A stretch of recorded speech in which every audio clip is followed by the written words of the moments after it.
Okay, and we are live. ¿Qué tal, amigos? Stuart here from Spain Speaks with this evening's live stream. It is 7:35 p.m., the 3rd of September, and as always, we're going to look at some of the main stories that have caught my attention in the press here today in Spain. Some comments that have been left on the channel in recent times we'll take a look at too, and in the second half of this evening's live stream, around the 18-minute mark, 20-minute mark, we'll go into the chat section and check out what is happening in the live chat. So stick around for that, and if you are watching today's live stream, say hello in that chat section. Now we'll get straight into the news, and as we know, Spain's migration crisis dominating headlines in all of the press here currently. People trying to work out what to do with the thousands of migrants that are coming from African countries into places like the Canary Islands. I think some 6,000 people in the month of August alone. And the other day on the island of Ibiza, some 150 people rocked up in a boat. And as we can see here, Tossa de Mar, which is in the autonomous community of Catalonia, has received 200 of these African migrants from the Canary Islands during tourist season, and apparently it's not convenient for them. They're saying Tossa de Mar, Girona, is hosting 200 migrants from Mali, Nigeria and Nigeria who arrived in the Canary Islands and have applied for asylum on humanitarian grounds. This information comes from Carol Gramont, Jose Rocamora and Alberto Garcia. All of them will stay for a month in a hotel in the center of the Catalan coastal town after the mayor of Tossa de Mar, Martí Pujals, received notification from the government delegation on Saturday about the arrival of the 200 migrants. This is considered a technical stopover, a screening process to evaluate the cases before sending them to other countries. The migrants are expected to stay between 2 weeks and a month before being transferred to their final destination. So there we go, Tossa de Mar receiving these 200 migrants from Africa, and not convenient for them because of the tourist season there currently, obviously staying in a hotel as we saw in the center of town. Temporary, 1 month I think was the quantity of time that they will spend in that town before they get sent to other European countries after the screening process. So that's 50% of the debate currently, because as we can see in this other article here, the village in Aragon that wants to welcome immigrants after a century of decline, they're giving us life, they're saying there. The province of Teruel is one of the hardest hit by the depopulation process that is ravaging many regions of Spain. According to data from the National Statistics Institute, out of the 236 villages in the province, 187 have lost population since the beginning of the 21st century. In fact, in the first quarter of 2024, the region saw the departure of 191 residents, resulting from the loss of 300 Spanish citizens and the arrival of 109 migrants. It seems that Spain's empty regions represent an ideal destination for people arriving in the country in search of a new life with better opportunities. So the other side of the coin. On one side, we saw Tossa de Mar thinking that these immigrants or migrants will interfere with the tourist season, and empty Spain saying, please, please come here because we need population to maintain our towns and villages, which basically are not attractive for the average Spaniard anymore, that don't want to live in these places. There must be a reason. People will obviously prefer to move to cities nowadays, young people with education. So difficult to get people to stay in these towns, rural elderly populations. And of course, when people pass away, there is no one to fill the spot that has gone. So that is the issue in those towns. So they're saying welcome migrants, and other towns saying no thank you, inconvenient for us. Tragedy in the Balearic Islands. A person has fallen from a hotel terrace in Mallorca. Another case of balconing.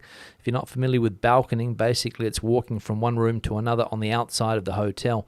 Emergency services in Mallorca had to respond once again to assist the tourist vacationing on the island who fell from the terrace of his hotel in the Arenal area, Lluc Mayor, In a new case of balconing, the man had to be treated for severe facial injuries after falling from the second floor of the hotel where he was staying. Investigators believe this is another accidental fall, one of many that tourists experience during their vacations on the island. The investigation indicates that the man, a German national, was trying to move from one balcony to another in the hotel when he fell to the street. The fall was severe and dramatic, but the impact was initially cushioned by some trees. And I think I read earlier that some 30 people, I'll say it again, 30 people have fallen from balconies in the Balearic Islands in the last month alone, I think, or this year. I'm not sure what the exact time frame is, but you look at the paper every day and there's one or two people that have fallen from a balcony in that part of Spain. So not sure what's going on there, whether they need to perhaps close those open balconies up or put some type of netting there so people don't or can't go from one room to another and subsequently fall from 2 or 3 stories and severely damage themselves, if not kill themselves, which is becoming far too frequent and has been for many, many years. Next piece of news now, and the ongoing debate about whether Spain wants tourists or not, and whether tourists are welcome here in Spain. As we can see here, the two sides of the best, worst summer for tourism. I feel a bit uncertain about travelling to Spain. Recently, I've read some things about the backlash against tourism in certain parts of Spain, especially on the Costa del Sol and the Balearic Islands, if I'm not mistaken. I've been thinking about going to Spain. I'm Swedish, to practice my Spanish, write, and simply relax, but now I feel a bit uncertain about it. Reads a post by a user on the Going to Spain forum on Reddit. Any recommendations on where to stay, or should I stay away? The message concludes. Responses to this user's concerns poured in, with references to local frustrations regarding issues such as accommodation. The problems are mainly centered around housing and the impact of short-term vacation rentals, one user points out. Another warns about the local discontent with certain types of tourism. There's also a sector of tourists who get drunk, disregard local sensitivities, and think they can do whatever they want. Finally, one response directed at this Swedish user ends bluntly. It's fine as long as you follow the rules during your stay and all that. If you plan to stay here longer, obviously try to adapt to our way of life as well. When in Rome, do as the Romans do. And concluding the article, the doubts of this traveller could well be a logical consequence of the recent controversies that have surrounded the Spanish tourism sector, which have been echoed by foreign media outlets such as the BBC. In a recent article about the situation of tourists in Spain, the British media highlights how the anger among locals has led to water gun attacks on visitors in Barcelona. So I think we can take away some interesting information from this article here, especially here where it says that when in Rome, do as the Romans do if you're thinking of living in Spain a little bit longer, and basically respect local sensitivities. And as we can see here, I think follow the rules during your stay and all that, because as we know, too many people that travel to Spain fall into the trap of drinking a little bit too much and running amok, especially and some of the coastal tourist resorts as well. And I think Barcelona has an issue with this. So some good advice there for the Swedish tourist who is planning a trip to Spain to relax, learn Spanish, and write a little bit. So we'll see if she follows that advice or he follows that advice. Not sure if it was a man or a woman. Now into the the comment section first we'll have a look at. Let's have a look at this one here, if I can find it, from Vanessa. People are entitled to their opinion! Exclamation mark, if I didn't understand the point already. Thank you very much, Vanessa, for that. And yes, that is true. People are entitled to their opinion. But unfortunately, some of the opinions that are left on this channel and many other channels on the internet are not really coherent. They don't seem to make sense. People seem to go off on a tangent, seem to rewrite what other people are saying, and don't, as I said yesterday, don't seem to look at the big picture. So I would prefer. I don't ban a lot of comments. I don't scrap a lot of comments. Of course, if people go on about certain things, they get picked up by the YouTube algorithm and are put into a separate section. And I have to go through that every now and again and see whether the comment is fit for publishing or not. And sometimes I do erase comments because I don't think that they fit the tone of the conversation. And when you talk about certain topics, that is often the case. So yes, people are entitled to their opinion, but coherent, sensible opinions are the best ones, in my opinion, and not radical opinions which some people tend to leave because there's no coming back at them. Nobody knows who they are. They think that they can say whatever they want. But the fact of the matter is that no, you can't say whatever you want nowadays from an anonymous point of view, or at least you shouldn't. You should put your face up there. You should put your name. So if anybody wants to come back at you, they know where to find you, basically. That should be the rule. One here from Acon. Hi, Stu. I have it on good authority from Spanish neighbours in Torrevieja who do put large bottles of water on both sides of their front gate. It's to deter ants. Apparently, the ants see the reflection of themselves, but very much larger and do not pass. Don't know if it really works. It might do because in my front garden, my front garden is full of the blighters. Regards, Al. Yeah, Al, good comment here. Not sure whether these bottles are used to deter ants or not. We've seen various people over the last week or so saying that it's for cats, for dogs, for ants now. So what will be next? I don't know. But you could always try it out if you've got a problem with ants in your garden area. I know here where I live, ants can be a problem, especially when they get inside and they find things like sugar and honey and other sweet things. Try getting rid of them. Good luck with that. Not easy. Another one here from Ken. Unfortunately, gloom and doom get more attention than positive news. I've repeatedly heard that negative posts and videos get more clicks than positive ones. Hence, you will see more videos and posts that are negative. I sometimes need to take a break at watching anything that's negative. Ken, thanks for that, and that is true. I can almost guarantee that the more negative the content, the more clicks people will have on it, especially from a headline point of view. And newspapers have been using it for years. It's nothing new. Sensationalism in the headline to try and get people in. And, of course, the content in newspapers is often filled up with the more tragic side. But there's always a balance. But some people don't look for the balance, of course, and that leads to a sense that everything is negative. And sometimes on certain social media platforms, you can get a lot of negativity, a lot of aggression and abuse hurled on certain platforms. So it's an issue. One here from Dean. The water trick is to drive away flies. My girlfriend used to do it. Andalusian almost seems a different language than standard Spanish, LOL. So there we go, flies added to the equation here. We saw ants a minute ago, now flies. I think flies, it's a different technique. I don't think the water bottles outside your front gate will deter flies. Maybe if you put some type of deterrent outside your window, it will stop flies coming in. Don't know, never tried it. We've always had fly screens where I come from and lived. But it could work, don't know. But outside the gate, I don't reckon it's flies. Ants, I'll accept that as a possible answer. Cats and dogs, yes. But flies, I reckon they could get around it fairly easily, the old fly.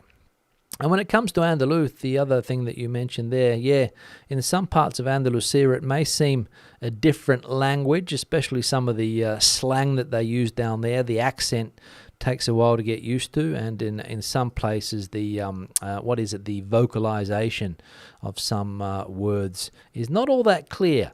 Malaga. One here from Red Nose. Mercadona does a good job. The Serranito is well worth the price. I had one on Saturday for lunch. Thanks, Red Nose. Yeah, $4.50 the Serranito will set you back at Mercadona, and it wasn't a bad sandwich. I put out a shorts video last week, I think, trying one of these Serranito sandwiches. And I'd tried them before, and I knew what it was like, so it wasn't new to me. But I decided to put it out into the internet, and it's a decent sandwich, I'm going to say, for €4.50 where I live. Don't know whether it's cheaper in other parts of Spain, but €4.50 here. And for €4.50, you get a filling sandwich that'll fill you up, or roll as we call them in Australia, full of I think there was chicken in it. I think there was roasted peppers, marinated pork loin, a little bit of onion and garlic, I think. A tasty sandwich, and I enjoyed it, I will say. Thank you very much for that, Red Nose. Hope you did too.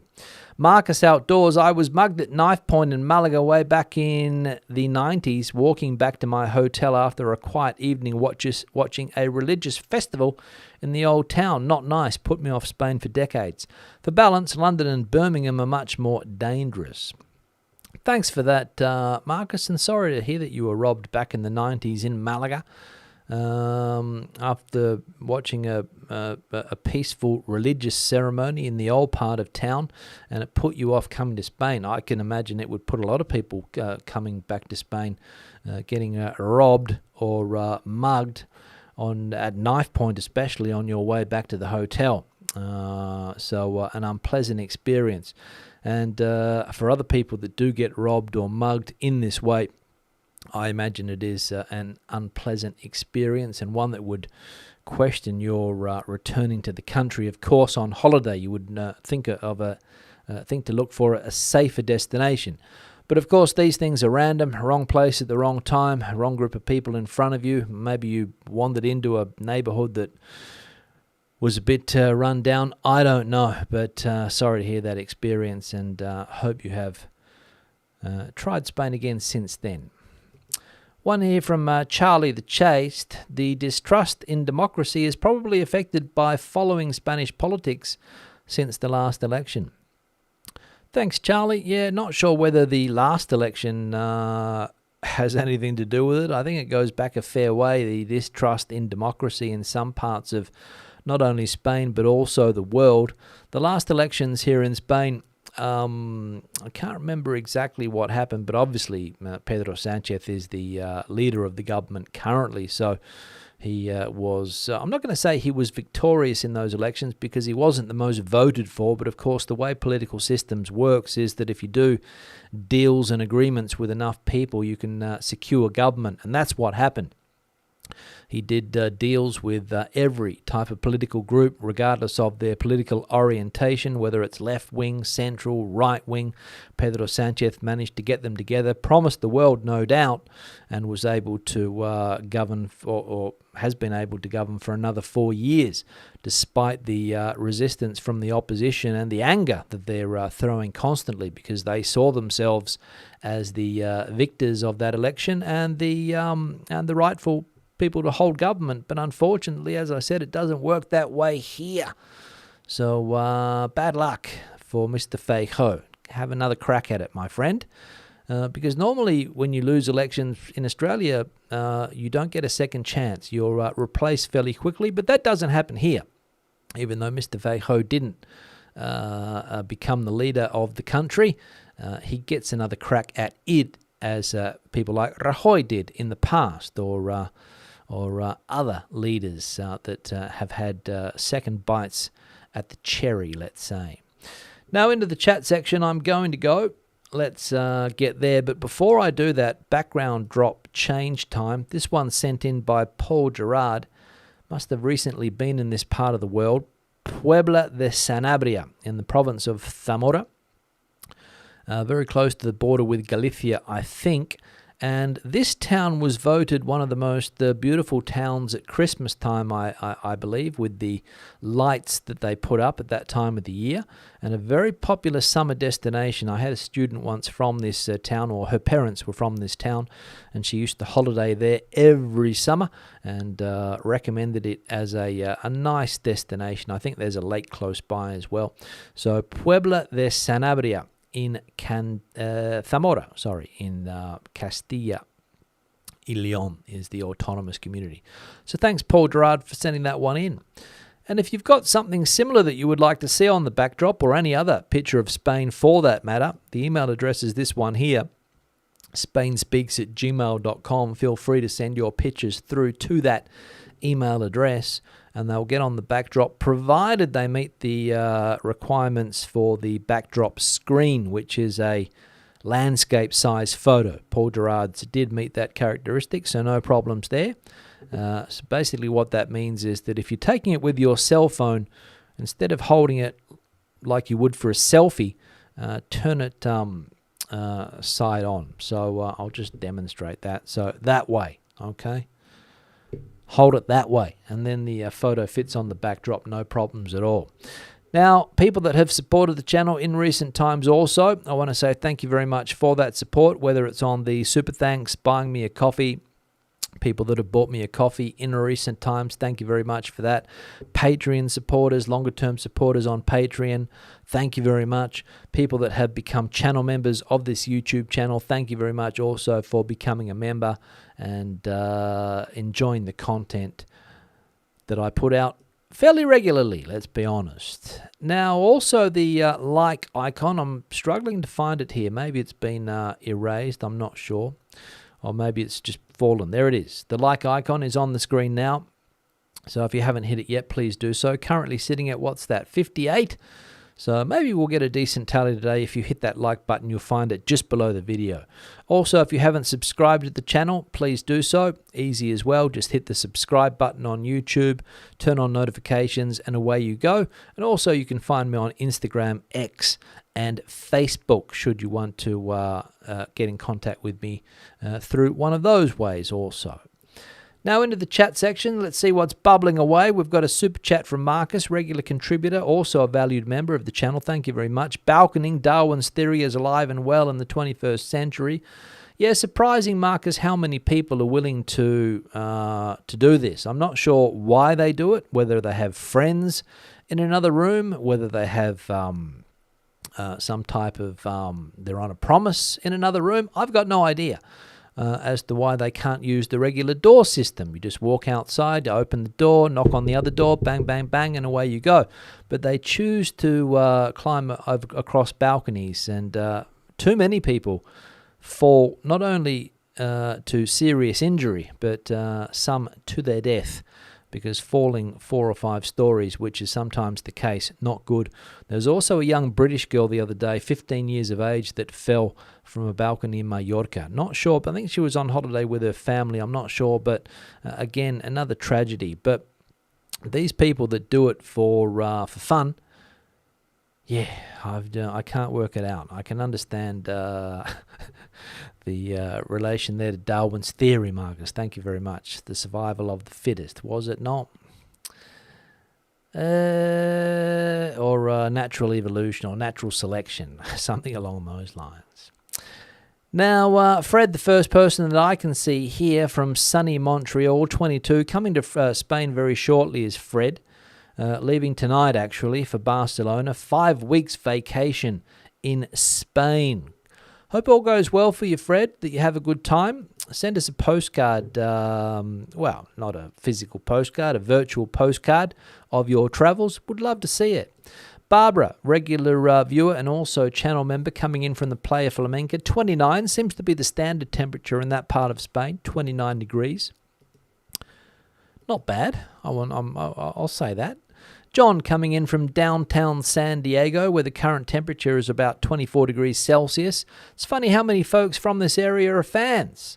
Anyway, we'll be in Bilbao and San Sebastian for a few days in mid-October. Yeah, a few people in San Diego, of course. Al, I think Marianne is another regular viewer from San Diego. Johnny maybe also, I think, is from San Diego. Don't quote me on that, but I think so. Jonathan on the other side of the country there, coming in from New York. Cool for this time of the year. 21 degrees there. Matt coming in from not sure where, hoping everyone is well. Cheers, good to see you, Matt. Amanda saying hello to Al. I think Amanda would have said hello to everyone else first. There we go, from Shropshire. Al, 26, where Al is in San Diego. 24, what was it? 24 where John was. 26 where Al is. So it must be a different part of that city. Johnny also coming in from San Diego, but we don't get a temperature check from Johnny. Tony coming in from a cloudy but warm Ashford in the United Kingdom. Richard's also in the UK, North Yorkshire to be exact. Hoping everyone is well. Weather has been cooler of a morning, but getting out very pleasant later. Soon will be time for fires and heating, no doubt, Richard, in that part of the world. Here we've got a while to go before the fire will be necessary or any type of heating. I'm hoping it'll be around November this year, maybe a little bit earlier. But hopefully that's when we will have to turn on the central heating. Of course, always the gas bills go up at that time of the year, which is unfortunate, but you've got to stay warm. Marianne, San Diego again. So what's that, 4 or 5 people from San Diego in the chat today? Wow. Must be the majority viewer, I reckon. What else? Let's have a look here quickly. Dave, not in the States. In Madrid currently, coming in from a sunny Madrid. That is true, Dave. Temperatures have dropped a bit cooler of a morning. The afternoons, you can work up a sweat, but the rest of the time quite pleasant. Stephen, valued member, coming in from, took the family to Malaga Airport this morning. 2 lovely weeks with daughter and grandson, watching the live feed tonight. Sending a nice photo. Thanks for that, Stuart. What's that? Sending you a nice photo. Thanks for that, Stephen. I'll wait for that one. What else? Let's have a look. Mark saying, big storm in Alicante today. Had to abandon our tennis and repair the local bar. Hailstones at one point. Yeah, again, these heavy downpours have been affecting some parts of the Mediterranean. I think I saw Mallorca on the news yesterday, some parts of Alicante as well. Last week it was in Aragon, I believe. One town, the streets turned to rivers with all of this muddy water destroying property and injuring people, of course, that get stuck in these downpours, and Alicante, and obviously this morning, hail. Osawakit coming in from Oregon, 18 degrees Celsius there, bit cold and overcast, quite cool. Dirk coming in from the Dominican Republic, a few days before going back to Spain. School begins for his daughter. Thanks, Dirk, for that. It does begin next week, I think. School here in Spain. Yes. Houseman is moving to Asturias. This is why. Don't have to worry about this CRAP. Not sure what the CRAP is, but thanks for the comment. Erica from Terrassa, regular viewer. Stormy morning, 4 storms. Hoping everyone has started their week on a good footing. Yeah, storm season, the Danas, or the Gota Fria as they used to be called. DL, valued member also, coming in from Northern California, 33 degrees there. So got people in the south of California, people in the north. Fantastic. Andrew, hoping everyone is well. Thanks for that, Andrew. Dirk bought a car in the Dominican Republic, even more expensive than in Spain. So just like in Spain, it's a Chinese one that gets more for the price. Yeah, the Chinese cars really coming onto the market strongly in recent times. The old Chinese, especially the EVs. The Chinese EVs. Gigi coming in from sunny Arizona. Another swimming pool day with temperatures over 40 degrees. Always hot in that part of the world. Arizona, hence the name.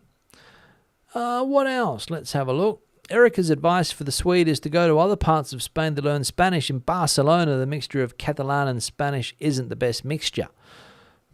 Could be the case, Erica. I'll take your word for it. The mix of languages there.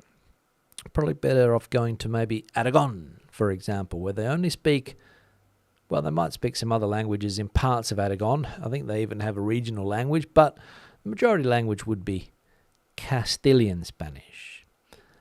Currently 33 where Steve is there. I think I'll have a beer. Good one, Steve. Hope you enjoy it. That 33 degree heat. It will go down nicely. Merck saying, have I ever done the walk of the city of Sax? I'm heading there on Sunday house hunting. No, I have not. I'll look it up and see how far it is away. Might be a little bit out of my range from here, but I'll check it out. Sax, not sure. Let us know where it is in Spain exactly if you can. Bronny coming in, 17 degrees in South Wales, enjoying the live stream. Best wishes. Thanks for that.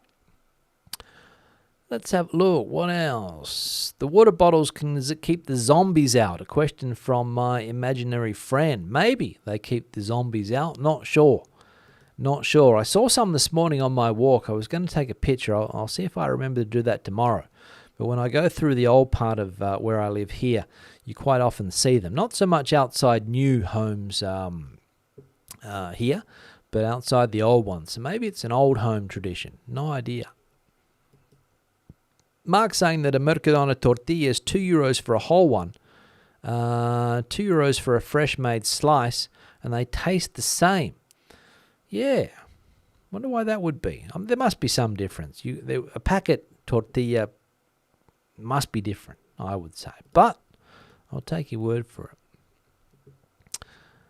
Spain was nice and fun in the 1970s after it became a weird, overbuilt, overrun by mass tourism. There we go. So back in the 1970s, it was nice. I imagine there were lots of places that were nice back in the 1970s when the population was a lot smaller than it is nowadays, and people didn't have the economic resources to travel like they do, and flights didn't take you to every part of the world like they do now.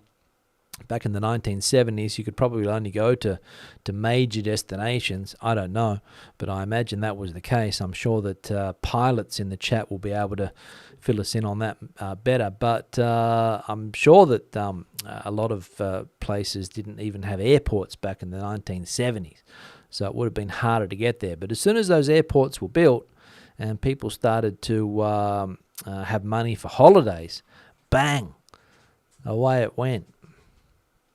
What else is going on? Let's have a look here quickly. During Franco, no one got mugged on the Costa del Sol in 1975. No, probably not, because if you got caught during those days, you probably went to prison for mugging somebody or some other penalty back in those days, because it was a strict regime with strict rules. And people that didn't follow the rules ended up in one of the many prisons around the country. Not only for mugging people, but also if you didn't agree with what was being told, you went to jail. So, yeah, fun times.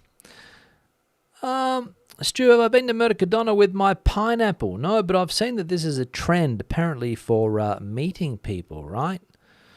I'm not in the situation where I need to go with a pineapple to Mercadona, but it might come in handy. Apparently supermarkets become better than dating apps. Or at least that's what they're saying. Alex is saying that getting mugged is indeed traumatizing. I was followed by two Moroccan guys with knives in Brussels as I was going to the train station. I managed to outrun them and alerted a security guard. Yeah, I haven't been mugged yet, Alex, and touch wood I never am, but I was followed by a couple of, they would have been only 15 or 16 years of age one time, and I thought that they were going to try and mug me.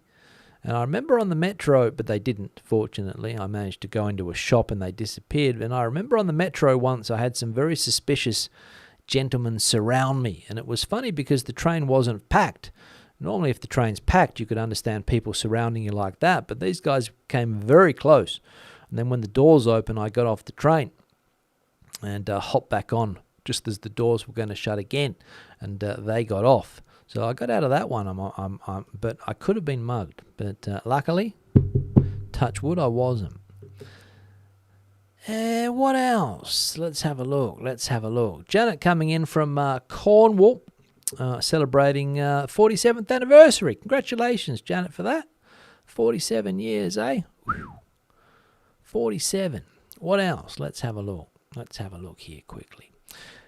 Eric is saying Puebla de Sanabria is a lovely place with lots of history. There we go.